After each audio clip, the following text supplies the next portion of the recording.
Your program will begin shortly. Launch sequence. Activate.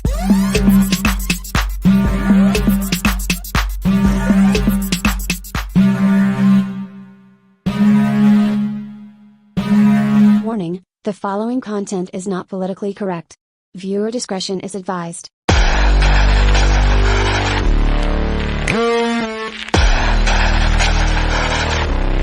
Welcome back to the channel today, everyone. I'm Sarah Higdon. This is Transform to Freedom. So, lots of stuff happening, right? Lots of stuff going on. The big thing is, we're going to talk quite a bit about it, but one, President Biden stepped down from the campaign, said that he's not seeking the presidency anymore, and then endorsed Kamala Harris. And a lot of people are wondering, where's Joe Biden actually at right now? Because we have not seen Joe Biden in, 5 days? Like, the president of the United States is missing. There's questions about his resignation or his announcement yesterday, that he was dropping out of the race, and we're going to talk about that. Fully, that's what this episode is really going to be mostly about, is talking about that. So, but just kind of going to get into it. I like to start off with some good news, right? So the first things first, just off the top, real quick, new study, a review shows that puberty blocker, ending the use of puberty blockers in the UK has not led to a rise in suicide, which is it is good news, right?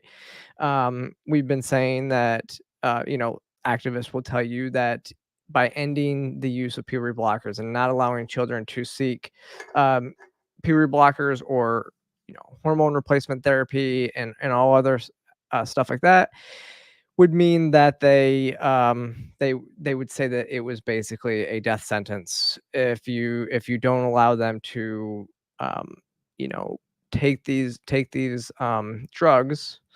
Then they would unalive themselves. And reviews are now showing that that is not the case. Kind of like we've always said, the key is to get a child to seek mental health care and get them to an age to where they can consent to these types of things. So adulthood.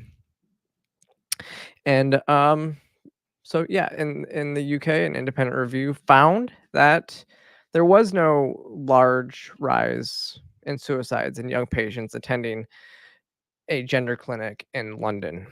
So that's from the BBC. So go check that out. It goes along with everything that's been going on with the cast review and stuff like that. So definitely go check that out. Gays Against Groomers actually tweeted this article out, so you can go find a link there. Another big news story this week, having to do with gender medicine, is the St. Louis Child Sex Change Clinic was shut down this week. Big step there too, because that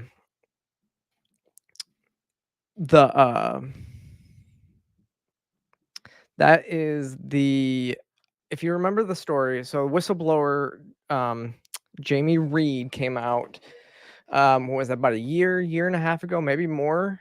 One of the first to come out. She is the one that is she was self-identified as queer, came out.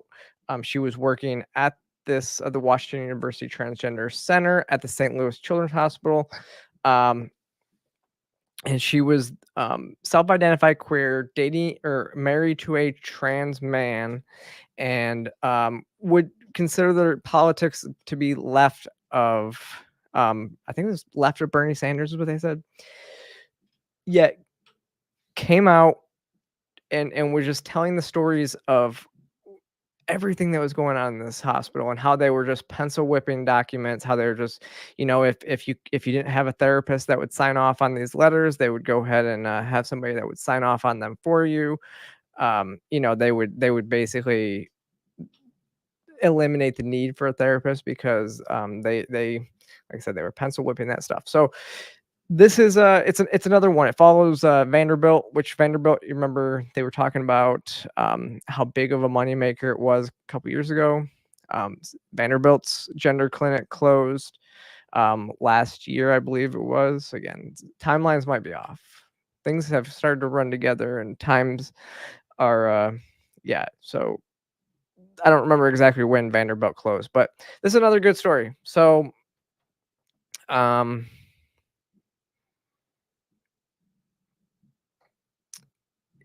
the attorney general for Missouri called this a win. Um, and so, yeah, you can go back, you can go read this over at the Post Millennial as well. And now let's jump into our top story for the day. Again, if you've been living under a rock and you don't know, last night it was quite late. President Joe Biden dropped out of the presidential race, but decided that he's not able to run for president, but he's still cognitive enough to remain in office and serve out the rest of his term. Um, so yeah, and I actually have, let's see. Now, where is this? Okay, here we go. So here's what he said in the letter. Let's just read this. Over the past 3.5 years, we have made great progress as a nation. Today, America is the strongest economy in the world. We've made historic investments in rebuilding our nations and lowering prescription drug costs for seniors and expanding affordable health care to a record number of Americans. We've provided critically needed care to millions of veterans exposed to toxic substances, passed the first gun safety laws in 30 years, appointed the first African American woman to the Supreme Court, and passed the most significant climate change legislation in the world. America has never been better positioned to lead than we are today. Yeah, you're right, Roswell. No way Biden wrote this, maybe his interns. Yada yada, expressing gratitude to the American people. And he says, it has been the greatest honor of my life to serve as your president. And while it has been my intention to seek re-election, I believe it is in the best interest of my party and the country for me to stand down and focus solely on fulfilling my duties as president for the remainder of my term. I will speak to the nation later this week in more details about my decision. For now, let me express my deepest gratitude. So he goes on, and here's the thing. Nothing in here. It's really a little bit interesting, right? There's a lot of weird stuff being pushed onto this. A lot of weird stuff. Yeah, you're right. So Robbie Thurman says he canceled his meeting with Netanyahu today. Hasn't been seen in almost a week, and then he puts out this instead. It was funny. The way that I think we described it last night was he broke up with us via text, right? Usually when a president is going to make these types of statements or anything like that, he is going to go out. He's going to generally, any elected official is going to have a press conference to announce this, or at least give a recorded speech to announce it. That's first.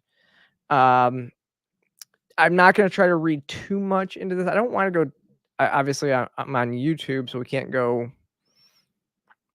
I can't say any of this definitive, and I actually don't know anything definitive. There's just a lot of weird stuff that's happening with this whole scenario. So first thing, and a lot of people have pointed out that there is no letterhead, right? There's no presidential seal, there's no presidential letterhead. However, when it comes to campaign stuff, now again, it's on the Joe Biden account, which again I believe is they use for campaign purposes because they can't actually use the POTUS account to campaign from the POTUS account. I'm pretty sure that those are the rules. So this would make sense because he's just dropping out of the campaign. He's not resigning from office. Same with the letterhead. I don't think that he could actually put it's because it's campaign related. I don't know if he can actually put the official letterhead on here. But here's one of the things that people have started to point out is the signature. The signature is different, right? So here we go. So we'll go to this post right here. Hasn't been seen in 5 days after getting COVID. What's also interesting about this is that people from actually, I think I got this here. I do. 1 second. We'll do this real quick. The signature. So here is the signature that is on the letter with the breakup letter, right? And as you see, it's got the straight line here. But everything else is fairly different from his normal signature. The R is one thing that stands out heavily to me. The R is small,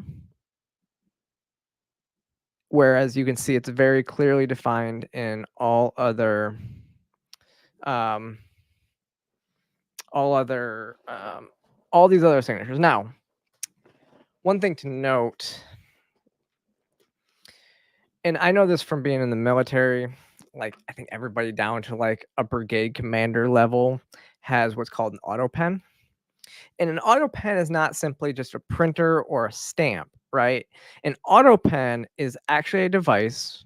I would say it probably is more like a 3D printer or something, but it's a device that holds a pen and will create your signature over and over and over and over, and it'll create the exact same signature over and over. And so a lot of the stuff that Joe Biden signs is used with an auto pen.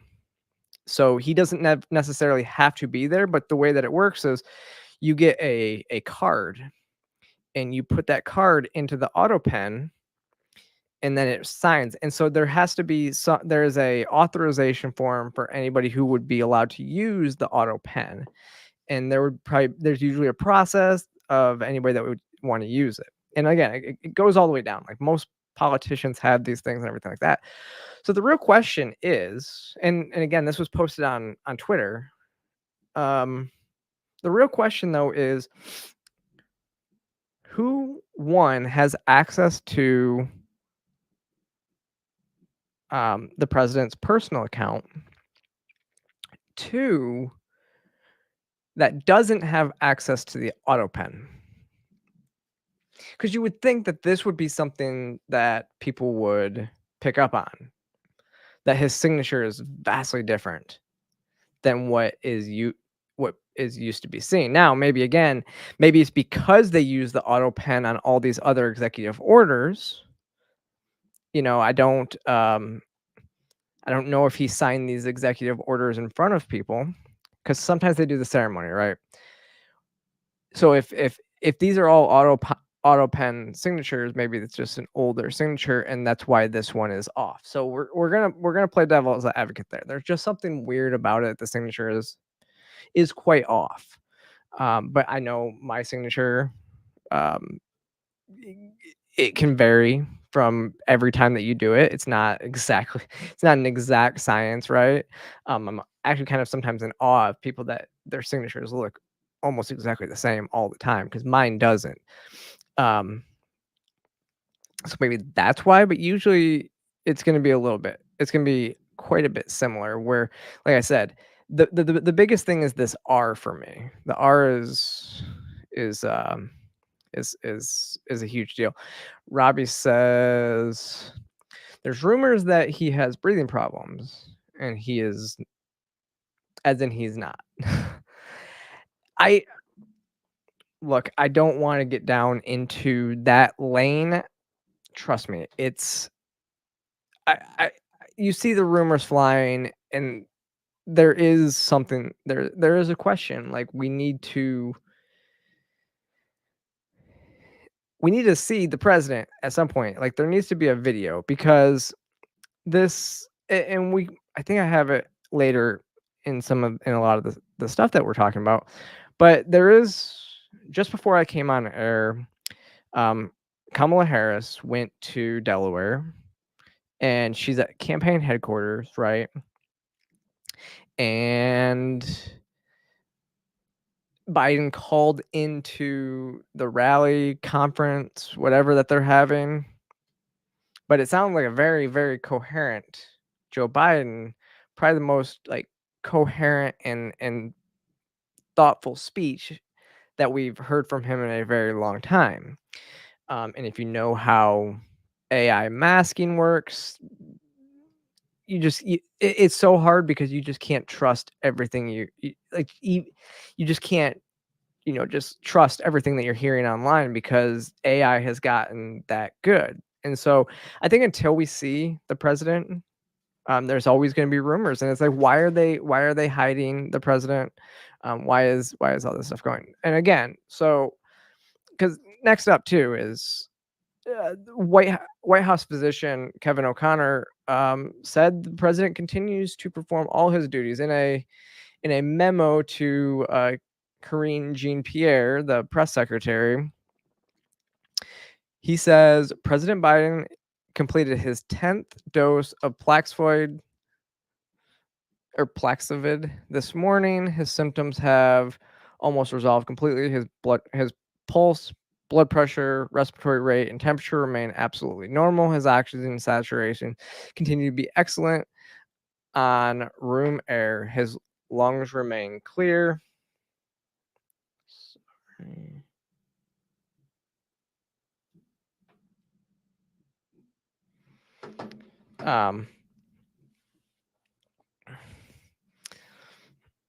So I mean, you're getting White House physicians now out here saying that everything's normal, everything's fine. So again, it would beg the question, like, why haven't we even gotten like sign of life type stuff, right? Like, why it's like they're creating conspiracy theories, or they're creating rumor mills um for on purpose. Like they know that there is concern. I mean, as of even Saturday night, the president was very focused on running for re-election, and then on Sunday just drops out kind of out of nowhere. There's things that don't make sense with a lot of this, and it's going back to the attempted assassination last weekend, and now President Biden dropping out of the presidential race this week. It would almost seem like the conspiracy theories are true. I'm not saying that, but there's some things when it comes to because think about it. A millimeter to the right, and we would have had 2 open conventions. Instead of now, you're looking at the Democrat convention is now going to be open, right? I think this is kind of ironic because the party of democracy, that the party that has long said we believe in democracy and Donald Trump is a threat to democracy, is the one that is subverting democracy. Robert F. Kennedy Jr. tried to run for office They stopped him from basically being able to run in primaries. They kept him away from it. They basically, I think this could have been the plan from the beginning, was don't have any primaries, don't allow for any primaries. Don't let the Democrat voters decide who their candidate is, and then usher in whoever they think that they can control. And if there's anybody who owes a lot to the powers that be in the Democrat Party, it's Kamala Harris. Kamala Harris, just go back and look at her entire record of getting elected, and you'll see why she is probably the person that is most likely to be controlled by, the elite. I mean, Tulsi Gabbard pretty much sank her political career in the debate back in 2020. Kamala Harris didn't even make it to the Iowa caucuses. She didn't even make it to the primaries. It was a debate to where Tulsi Gabbard pointed out her record, where Kamala Harris will say nobody should be in jail for smoking weed, yet she put people in jail for smoking weed. She hid evidence to keep a person on death row. And she, it is really funny. I saw that there was this meme yesterday. She is the police officer, right? And so the party of defund the police is putting up the chief police officer and the attorney general, whereas the party of law and order is putting up a convicted felon as their candidate. It's ironic. No matter what you think about Trump or Harris, it's too ironic. And here's the thing. I mean, she was the most unlikable candidate in 2020. Joe Biden picking her to be his vice president is what saved her political career in general. And there's a lot of stuff that they're going to have. I mean, there's a lot of this record, a lot of her record, a lot of Joe Biden's records are her failures too. Like, she was appointed the border czar, right? She was appointed to be oversee the handling of and securing of the U.S. border. And the border crisis is one of the top issues in this election right now. And she has failed. It's been her failure on the border. She hasn't done anything. And in fact, I think it came out the other day that she hadn't even met with any of the Border Patrol, the chief of Border Patrols, the people the heads down there, like, in months, like any of them. And she's it is interesting, right? Because now you're seeing a lot of the Democrat mouthpieces, like Harry Sisson and Chris Mowry.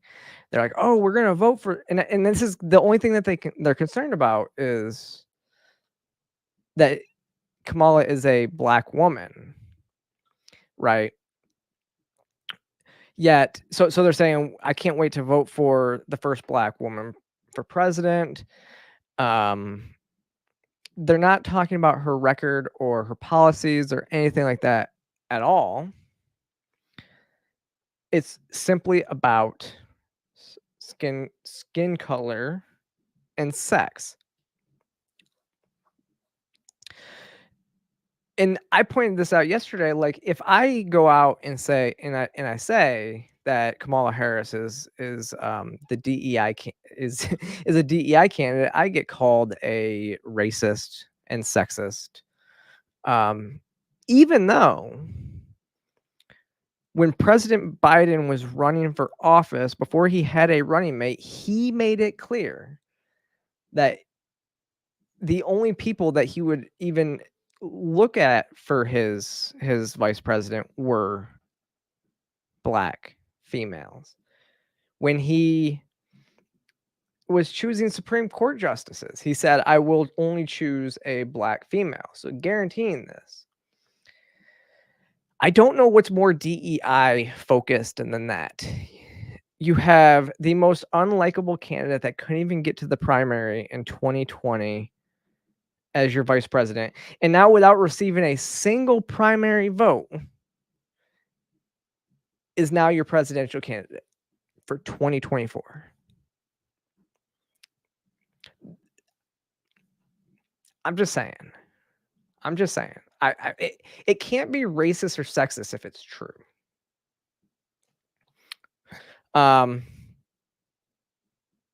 I did get called sexist too for pointing out Kamala got her start having an affair with Willie Brown, but that's a completely different story, right? Willie Brown from San Francisco, kind of a kingmaker in politics, has also said that he was basically behind Gavin Newsom and Nancy Pelosi also getting elected. So when I say kingmaker, it truly is big name in California politics.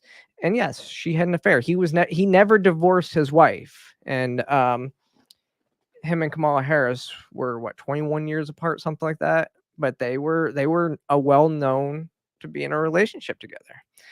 And he helped with her first campaign, was it as the district attorney in San Francisco, and then again on her attorney general campaign for the attorney general position of California. But yeah, I guess that's also sexist to point out that she was in an affair, and I'm not saying anything against her, being in an affair. I think if you're talking about one candidate over the other, I don't think that in that regard we're really gonna. I mean, Donald Trump's a little bit of a womanizer from what you hear too, so not really saying much there. But just pointing out the facts that there's a little bit of a difference when one person is a kingmaker in a position of power, and the person that they're having an affair with is benefiting from that, than the person of power going out and having affairs. That's all I'm saying. That's all I'm pointing out there. So when they come for me for being, racist and sexist, which don't even mean anything anymore, this is what we're talking about. These are the types of things we're talking about. And look, don't just take it from me. The new AP, what is that? The NORC poll, AP/NORC poll, they show that 49% of Americans don't think that Kamala Harris would make a good president. 49% don't think that, which is basically, I mean, you could say it's the kind of the split that we would have. But when you're looking at approval ratings, and something like 30-something% approve of President Biden's handling, but I think you would get a much different number. It was probably a lower number of people that don't think that he would make a good president, or he has been a good president. I don't know what those numbers are. Maybe it's in here. I don't know. Now, this poll was conducted prior to Biden dropping out, which obviously, because that happened yesterday, and there's just wouldn't be enough time to get this poll out there, right? But what I'll say is, in that same poll, released on July 17th, found that 30% of Americans think that she would make a good president. An additional 20%, so they didn't know enough to say. Now, when they do these polls and they look at, let me see if it's in here.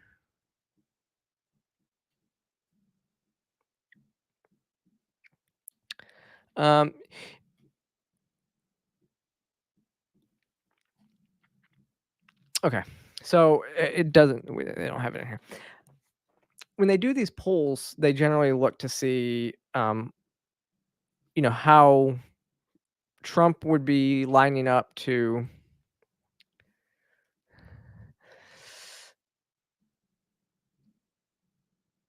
Yes, Robbie, I'm not gonna put that on the screen, but, yes, Trump got laid a lot because he's famous. Kamala is famous because you can finish it. Robbie, that's so sexist of you. Just joking. But they've shown that literally when they do these polls and they show that in the formerly hypothetical lineup of Kamala Harris versus Donald Trump, Kamala Harris is literally running 1 point ahead of Biden. I think Trump is winning big across the board in most states, and that even among the swing states. Obviously, the Democrat states like California and New York, they're not going to have it to be that big of a margin. But 49% of people say that said that they didn't think Kamala Harris would make a good president, and so yeah. All right. But we'll move on from that. Let's just remember, yeah, there's a lot of stuff that's really weird with that. We don't exactly know. There's nothing I can say definitively on here, which even if I could, I'm on YouTube, so I don't know exactly how much I can express. But all my if you get anything from that last rant, the whole rant, is that we shouldn't be surprised by anything right now. We don't know what's going on. There's a lot of fishy stuff going on, but there's nothing for certain to say, what's actually happening. And I would just say be cautious of the information that's coming out. The news cycle is so crazy right now. You are gonna see a lot of misinformation coming out right now, from all different sides, all different people. It's so just fluid right now where there's going to be conspiracies. There's going to be, and again, it's being fueled very, very much by the Biden administration. Like, we don't know where the president is. We haven't seen him in 5 days. After they announced he had COVID, he got off the plane, and that was the last we've seen him in 5 days. And then out of nowhere, he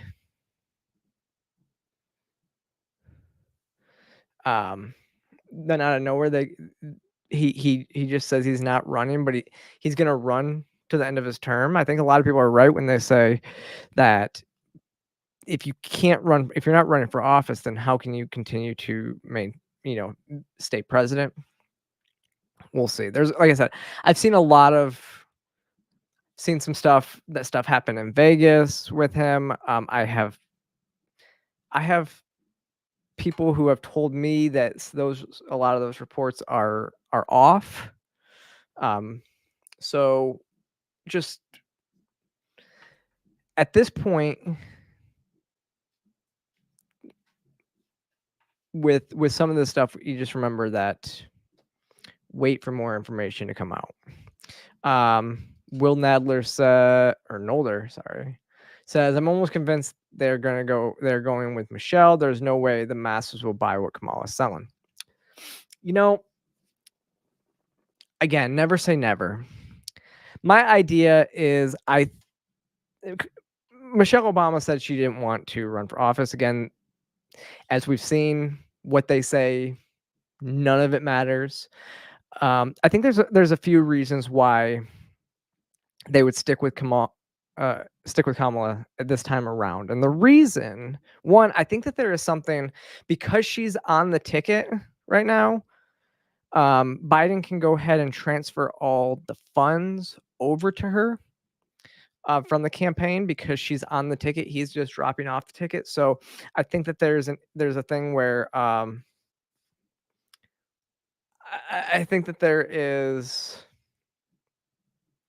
something with that, with the campaign finances as well. This may just be kind of, I don't know if it's wishful thinking. I don't know. I think that they see that, especially after the assassination attempt, and Trump, now even Mark Zuckerberg is saying that to see Donald Trump get up and cheer to the crowd, that there was nothing more badass than that. You see people, so you see like Zuckerberg sounding like he's going to vote for Trump. It, it's it is it almost seems like they might be like, hey, we're not winning this election, so they might be throwing in the towel on 2024 and saving somebody like, Gavin Newsom from losing an election, tainting his resume before 2028. And I think you'll see people start looking to 2028 rather than this election. But I think those are the two things that you would speculate.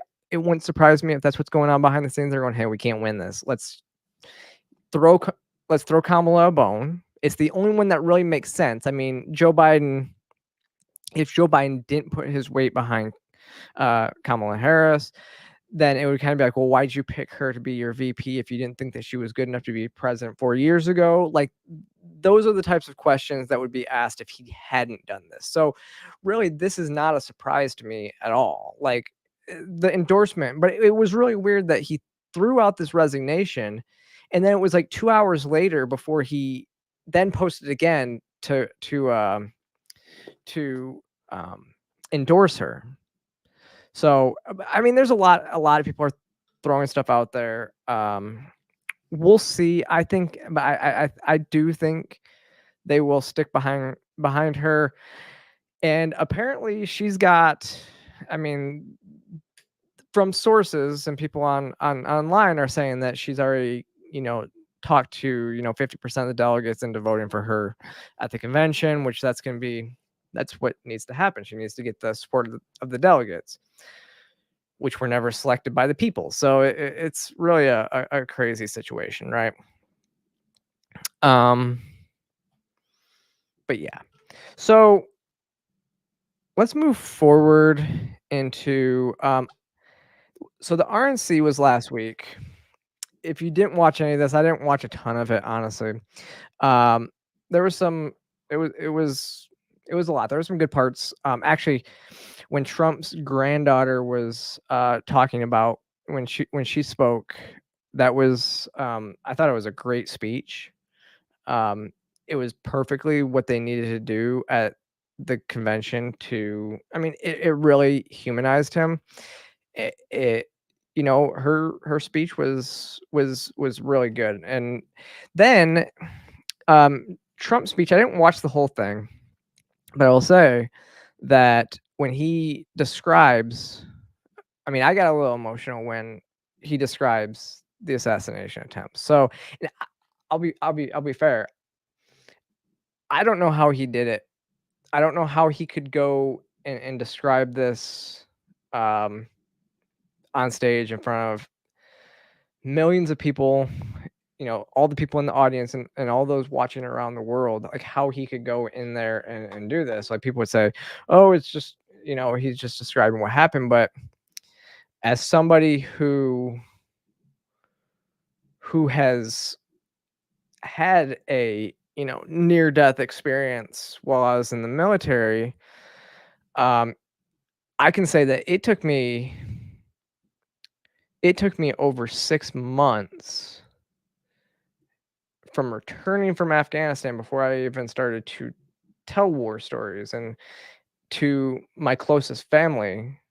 Like, most people in my life have never heard the stories of how close I was to dying. And so for him to do it on a grand scale is quite amazing. But we have what, 20 minutes left, so I'm gonna play some of this clip. I'm gonna probably fast forward a little bit of it because it's 9 minutes long, this clip. So if you haven't heard this, so here you go. This evening by expressing my gratitude to the American people for your outpouring of love and support following the assassination attempt at my rally on Saturday.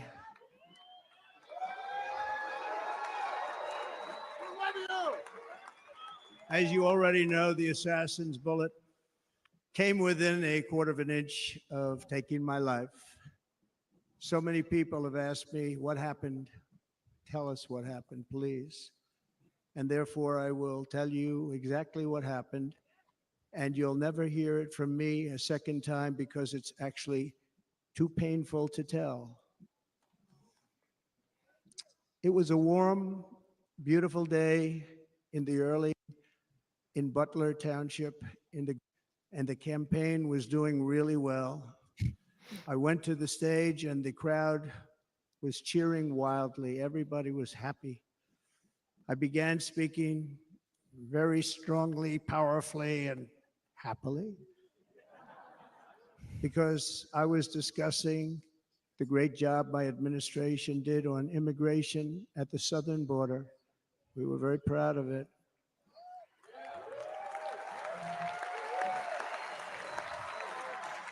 Behind me and to the right was a large screen that was displaying a chart of border crossings under my leadership. The numbers were absolutely amazing. In order to see the chart, I started to, like this, turn to my right and was ready to begin a little bit further turn, which I'm very lucky I didn't do, when I heard a loud whizzing sound and felt something hit me really, really hard on my right ear. I said to myself, wow, what was that? It can only be a bullet. And moved my right hand to my ear, brought it down. My hand was covered with blood, just absolutely. Bullets were continuing to fly. Risk, I will tell you, and pounced on top. There was blood pouring everywhere, and yet, in a certain way, I felt very safe because I had God on my side. I thought we would not be together. The most incredible aspect of what took place on that terrible evening in the fading sun was actually seen later. In almost all cases, as you probably know, case is very unusual compared to what was in front. Nobody ran, and by not stampeding, many lives were saved. But that isn't the reason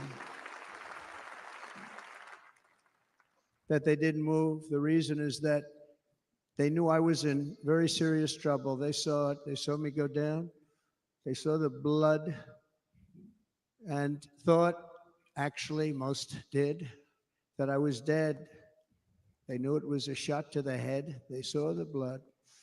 And there's an interesting statistic. The ears are the bloodiest.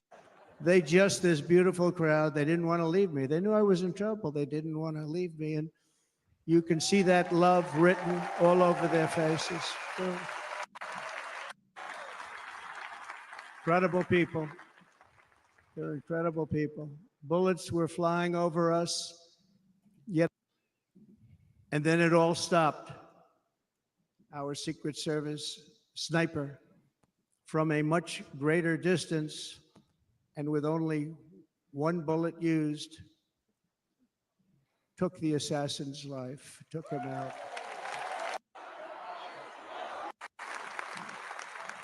I'm not supposed to be here tonight. Not supposed to be here. Yes, you are. Yes, you are. Yeah.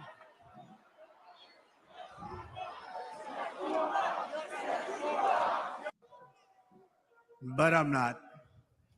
But I'm not.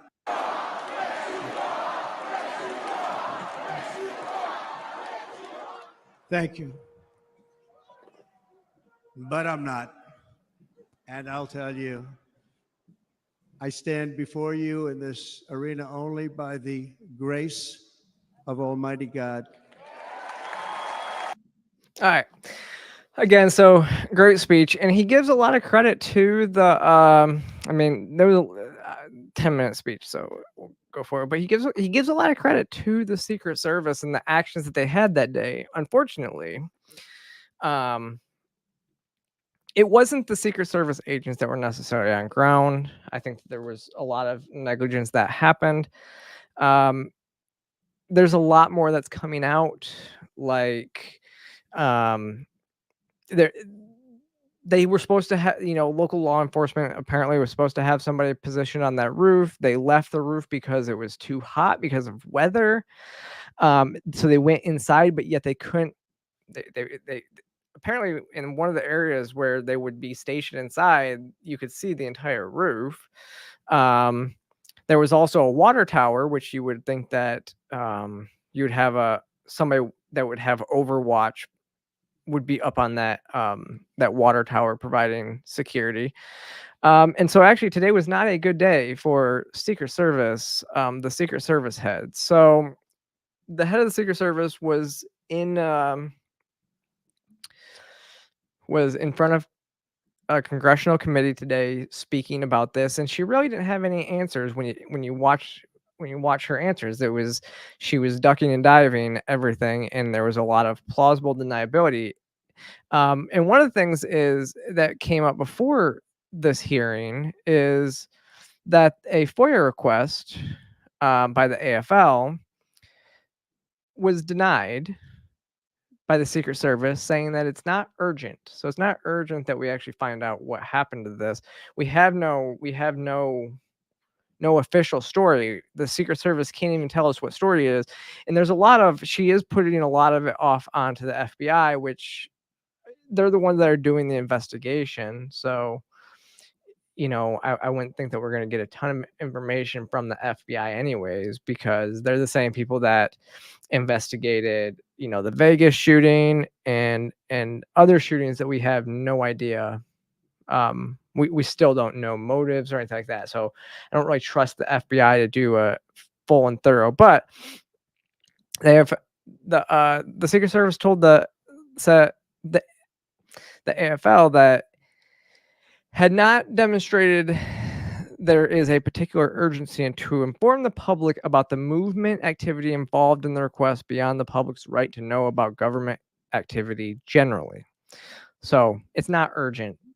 They're saying that the public does not need, there's no urgency. The public really doesn't have a right to know about this stuff. And one of the questions that's being asked is, one of the first questions asked of the head of the Secret Service was, how many times, because there's been reports, did the agency deny former President Trump more security? Her answer was, I don't know the specifics.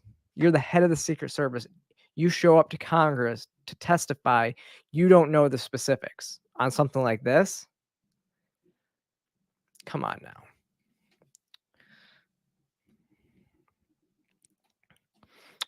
What's her name? Kimberly Cheadle is her name.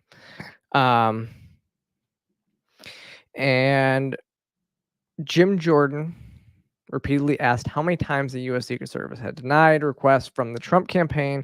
She could not give a straight answer. Let me see. It's not playing.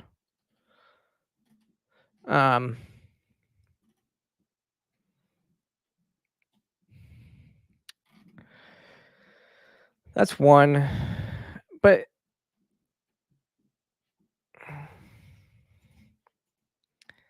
there was another section, which was I actually watched earlier, and it was when it was going on. This was an interesting one, and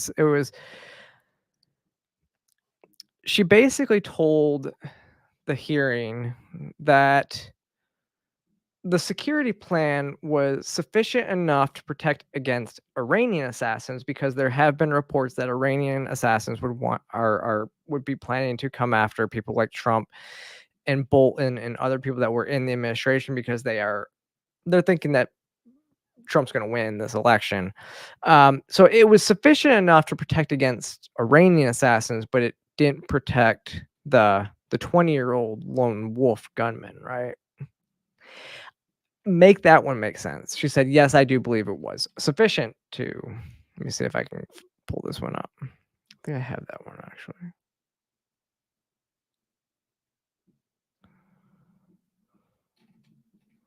Let me see.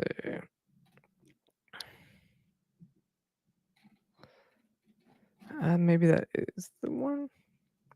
But with that, let me see if this is it. We'll see.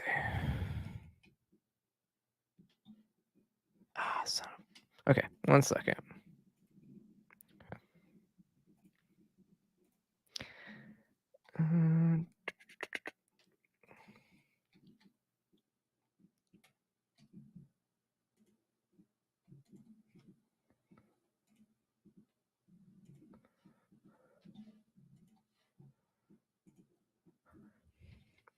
Now let's see if it works. Generalized threat against Donald Trump as he is a presidential candidate. Then it would have gone to he's a former president and he gets security coverage just as Bush, Clinton, Carter, and Obama do. And then you also have the heightened political environment. Even for those, it's clear that the security footprint, that the threat assessment was insufficient, which permitted that a 20-year-old to actually enter with a weapon and shoot Donald Trump. But I want to ask you about two other aspects of the threat assessment. It is known and public that Iran is a threat risk for Donald Trump. They're a threat risk for John Bolton, former Secretary of State Pompeo, and Donald Trump, because they have indicated they want to assassinate them as a result of retaliation for the killing of Soleimani. That is both for Iran a generalized threat. They're targeting these individuals, but also most recently a specific threat to Donald Trump himself. Now, I want to enter into the record by UC a Department of Justice Public Affairs release, a CNN article, an article from Fox News, and an article from CBS, all of which acknowledge without objection to order that this threat exists for Donald Trump from Iran, and that there are specific threats most recently that have been acknowledged. Director Cheadle, have you read the intelligence of the generalized threat to Donald Trump by Iran as a result of their desire to retaliate for the killing of Soleimani? I have. Have you read or been briefed about the intelligence of this specific recent threat to Donald Trump from Iran? Yes, I have. Director Wray, when we were getting our briefing, indicated that he thought the threat assessment should have included this threat from Iran. Is it your testimony today that the threat assessment, since you've read this intelligence, was sufficient to protect him from this threat from Iran? My testimony today is that the information that we had at the time was known. Was it sufficient? Director Cheadle, was it sufficient for the Iranian threat that you said you have read the intelligence briefings for? That information was passed to... Well, I'm not asking the bureaucratic issue of who did it get passed around to. Director Cheadle, was it sufficient for the specific and generalized threats to Donald Trump's life from Iran? Yes, I do believe it was. Director Cheadle, is an Iranian assassin more capable than a 20-year-old? Sir, I think we've acknowledged that there was gaps and a failure that day. When I raised this issue with Director Wray, he was incensed. So how? Yes, there was gaps and failures, and you're saying it was sufficient, but yet it wasn't sufficient. Obviously, it's not sufficient if that's the case, right? Amazing. But this is the thing is, it wasn't just Republicans calling for her to be fired. It was everybody. Jamie Raskin called on her to resign from the Secret Service. What's her name? There was a lot of it. You know, there was a lot of the calls for her to resign from both sides of the aisle. Nancy Mace was on fire. I would go to the Post Millennial page. You can scroll down through. They have like a lot of the clips from the hearing on the Post Millennials Twitter page. So go on there and watch a lot of those because they were on fire. Like on fire. There's a lot we can go over with this. I do want to, maybe we'll probably talk later about, because we haven't talked about JD Vance at all in this episode. Whereas, as you, again, most likely know if you're watching this show, that Donald Trump chose JD Vance as his running mate when, as JD Vance is, I think that there's, I think most people don't really know, JD Vance's history. He's you can go watch, you can go read his book and watch the movie Hillbilly Effigy, I think is what it's called. It's on Netflix. It's his story, his rags to riches story. But I think one thing about JD Vance that it kind of shows is that Donald Trump does not hold grudges. JD Vance was a never Trumper before, and has in fact in 2016 voted third party. And it's interesting. I look at some of JD Vance's history and just some of the base level history, and he kind of followed a similar path that I did in a lot of ways. He's only 3 years older than me, so not much older than me. And after 9/11 made him a neocon, joined the military, very similar to me. I joined the military once I got out of college. For me, it was Ron Paul that kind of, I loved Ron Paul. I just couldn't get past his foreign policy. But then both of JD Vance and myself are now vehemently anti-war veterans, which a lot of veterans are. And so I think that they're dependent. I mean, I haven't dug too deep into a lot of his policies, but if there's one thing that I'm appreciative of is now we have two people, not just Donald Trump, but we have Donald Trump and JD Vance, who are both anti-war. Mike Pence was a neocon, so that's a step up for Mike Pence in and of itself. Like I said, JD Vance voted for Evan McMullen in 2016, which is probably where I'll just say my write-in vote for Evan McMullen, it was a mistake. I was going to vote for Gary Johnson, but I couldn't vote for the Libertarian Party after Bill Weld endorsed Hillary Clinton, so I wasn't voting for that. So it was like, who do I vote for? I always thought voting was this, you should always vote. I voted third party in 2020, and I'm planning to vote for Donald Trump in this election. So we're, it's kind of the same path to where we're at. Obviously, I think that he's not. I don't think that JD Vance is as libertarian minded as I am, or I think he should be. I think anybody should be. But I'm still looking forward to learning more about his policies. But there's a lot of stuff with the assassination attempt that we could go into. This clip from last week. Let me see. Let me see. Tim Pool mentioned, like I kind of mentioned earlier, there is no official story.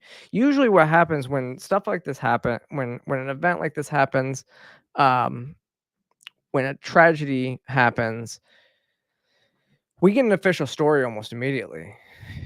We know a base motive. I mean, 9/11, you knew it was bin Laden within a few hours, right? You knew it was Al-Qaeda. You kind of had an idea of what it is. There is no official narrative, even a week and a couple days later after this. So something is weird going on. And again, it's going to be hard to determine, what's going on with this. Another top story, obviously, it's affected people that I know quite a bit. CrowdStrike software, and basically Y2K happened 24 years too late, right? 24 and a half years too late, because a software update caused failures and outages for airlines, causing planes to be grounded and all over the country. And it's really crazy that one failure, and it was just in Microsoft computers. Apparently, it didn't change anything in Macs or Linux-based systems, and it basically crippled a lot of our stuff. They said it's not a cyber attack. It was a issue with the coding in the upgrade, and it did this. The question really, though, is, and this is my question, is was this actually an error, or was this a dry run per se for November? Remember, like in the state of Georgia, our Secretary of State is violating our laws. He's violating our election law, which states in the law that our ballots have to be able to be read by a human eye. So it has to show who all you voted for on that paper ballot. Right now, it's all in a QR code. So when the system scans it, when the Dominion voting machine scans it, it reads the barcode and then it tells them who you voted for. So if you vote, and the machines go down and you can't count these votes, then there's no way to actually determine who you voted for, because it can't be written. You can't read a QR code with your human eye. So it's all based on the computer systems. And so this failure in the software is quite scary, right? Because this could happen to our election voting systems, which is why the law is the way that it is, at least here in Georgia. So interesting questions to think about. Obviously, I can't just say I don't know. I don't know if that's what it remains to be seen. I think it's inconspicuous, and it's scary to think about. It's scary to think about what could be happening. It is kind of a conspiracy to think that, and I don't really have the proof, obviously, that it is a conspiracy and it's not just the official narrative, but it's a question that needs to be asked. And then I just want to kind of point this last one out. I don't know. Okay. This was last week. If you didn't see this, and obviously with Biden dropping out, it doesn't matter anymore.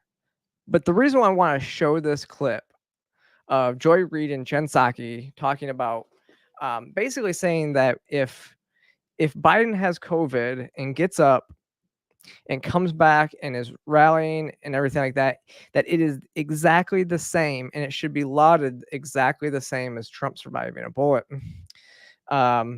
This is why you don't hate the media enough. Here. These two men are both elderly. Donald Trump is an elderly man who, for whatever reason, was given 9 seconds to take a iconic photo op during an active shooter situation. Weird situation. We'll figure that out one day. They're so mad about that he took that picture. His survival of that and bouncing right back and going right to his convention is being conveyed in the media world as a sign of strength. This current president of the United States is 81 years old and has COVID. Should he be fine in a couple of days? Doesn't that convey exactly the same thing? That he's strong enough, older than Trump, to have gotten something that used to really be shouldn't be the same way to people his age. So if he does fine out of it and comes back and is able to do rallies, isn't that exactly the same? It should. I mean, it's not exactly the same. It's not the same incident, but it's an elderly man coming through out of an illness. It should. Again, that's insane to think about. Surviving COVID and surviving a bullet are not anything that's the same. So again, you don't hate the media enough. But all right, y'all. Well, I thank y'all for joining me again this week. Remember, if you haven't already, click that like and subscribe button below. Follow me across all social media platforms, and I will see you next time.